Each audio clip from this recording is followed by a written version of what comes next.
Assalamualaikum warahmatullahi wabarakatuh. Perkenalkan, nama saya Muhammad Lukman Bayaki. Saya dari kelompok 4. Di sini saya akan menjelaskan materi tentang hibah. Di sini saya menggunakan media pembelajaran yang saya namai kotak ilmu. Karena di sini saya membuat kotak-kotak yang saya tempelkan yang berisikan tentang subbab-subbab dari materi hibah. Di sini juga ada gambar-gambar supaya media ini tidak terlihat kosong atau terlihat hampa. Mungkin di sini ada gambar yang terkait dengan materi dan juga ada gambar yang tidak terkait dengan materi. Ya, langsung saja kita mulai penjelasan tentang materi hibah. Ya, jadi di sini saya menuliskan angka-angka di media pembelajaran saya supaya dalam menjelaskan dapat urut. Semisal pertama kan kita di dalam suatu materi yang jelas pertama itu pengertian, yang kedua semisal hukum atau apa. Jadi supaya bisa urut. Langsung saja yang pertama kita ambil di dalamnya.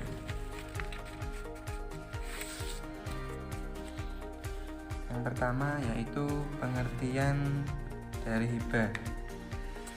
Hibah adalah pemberian harta dari seseorang kepada orang lain dengan alih pemilikan untuk dimanfaatkan sesuai kegunaannya dan langsung pindah pemilikannya saat ahad hibah dinyatakan. Jadi ini bisa saya jelaskan, hibah yaitu pemberian harta dari seseorang kepada orang lain dengan alih pemilikan untuk dimanfaatkan sesuai kegunaannya.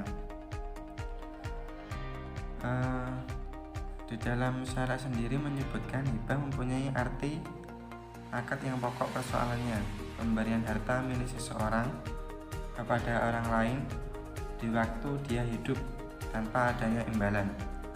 Apabila seseorang memberikan hartanya kepada orang lain untuk dimanfaatkan tetapi tidak diberikan kepadanya hak kepemilikan, maka harta tersebut disebut iarah atau pinjaman. Itu yang pertama. Yang kedua yaitu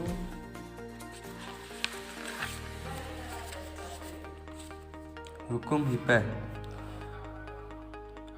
Memberikan sesuatu kepada orang lain asal barang atau harta itu halal, termasuk perbuatan terpuji dan mendapat pahala dari Allah SWT. Untuk itu hibah hukumnya mubah. Di sini ada 3 hukum hibah. Yang pertama yaitu wajib, haram, dan makruh.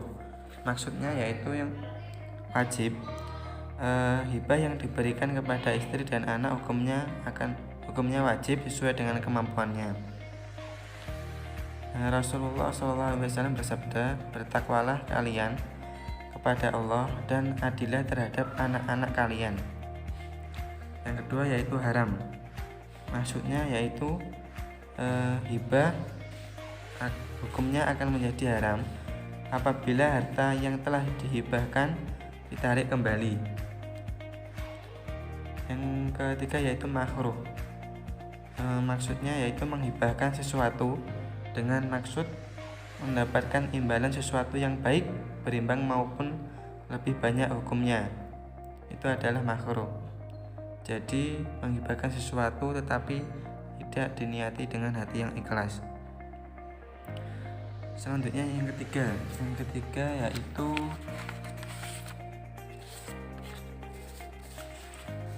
dalil hadis hibah.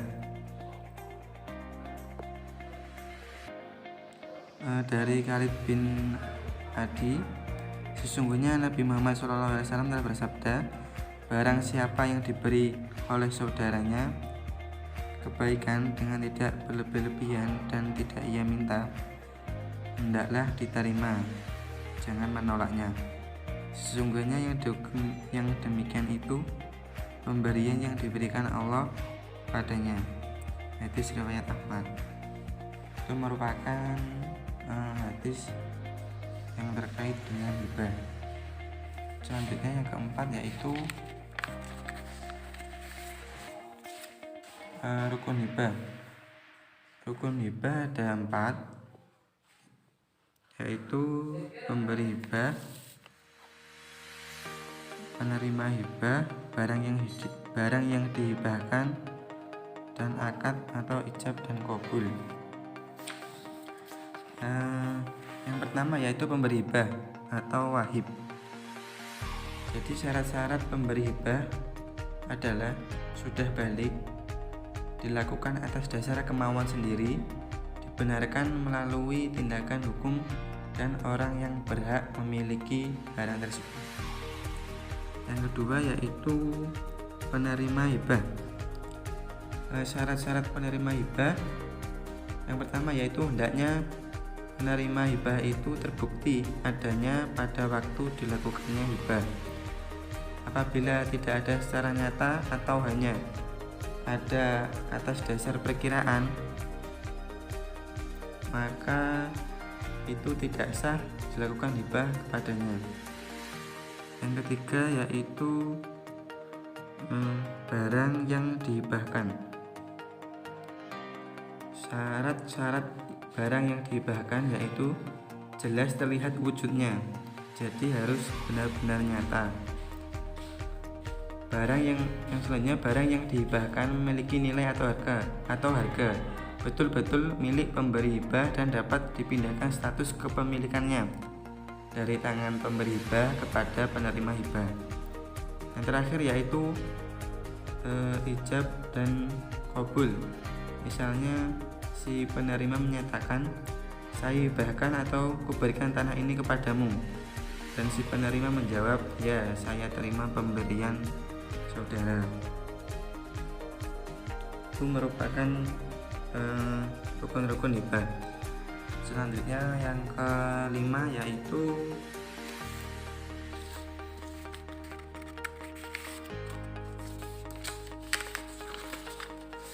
syarat-syarat hibah. Di sini syarat-syarat hibah dikelompokkan menjadi 3. Yang pertama, syarat-syarat penghibah, syarat-syarat bagi orang yang diberi hibah. Yang ketiga, syarat-syarat barang yang dihibahkan.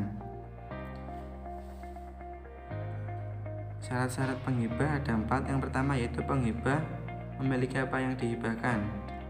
Penghibah bukan orang yang dibatasi haknya karena suatu alasan. Penghibah itu harus orang dewasa, berakal, dan rasyid. Yang terakhir yaitu tanpa ada unsur paksaan atau terpaksa. Selanjutnya yang kedua yaitu syarat-syarat bagi orang yang diberi hibah, berhak memiliki dan benar-benar ada di waktu pemberian hibah. Yang kedua, memegang hibah atas seizin wahib. Yang ketiga yaitu syarat-syarat barang yang dihibahkan. Yang pertama, harus ada waktu di pemberian hibah. Yang kedua yaitu berupa harta yang kuat dan bermanfaat. Yang ketiga, milik sendiri. Yang keempat, dapat dimiliki zatnya. Yang kelima, tidak berhubungan dengan tempat lain. Selanjutnya yang keenam. Yang keenam yaitu macam-macam hibah. Di sini macam-macam hibah dikelompokkan menjadi 2. Yang pertama yaitu hibah barang dan hibah manfaat. Hibah barang merupakan memberikan harta atau barang kepada pihak lain yang mencakup materi dan nilai manfaat harta atau barang tersebut, yang pemberiannya tanpa ada tendensi harapan apapun. Yang kedua yaitu hibah manfaat. Hibah manfaat yaitu memberikan harta kepada pihak lain agar dimanfaatkan harta atau barang yang dihibahkan itu. Dengan kata lain, hibah manfaat itu si penerima hibah hanya memiliki hak guna atau hak pakai saja. Hibah manfaat terdiri dari hibah berwaktu dan hibah seumur hidup. Terakhir yaitu hikmah.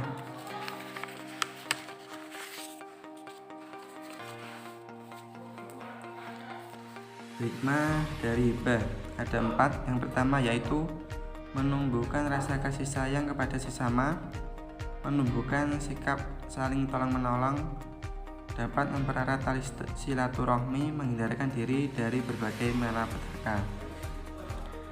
Sekian dari penjelasan saya terkait materi hibah dengan menggunakan media pembelajaran Kotak Ilmu. Sekian dari saya, bila ada kurang lebihnya saya mohon maaf. Wassalamualaikum warahmatullahi wabarakatuh.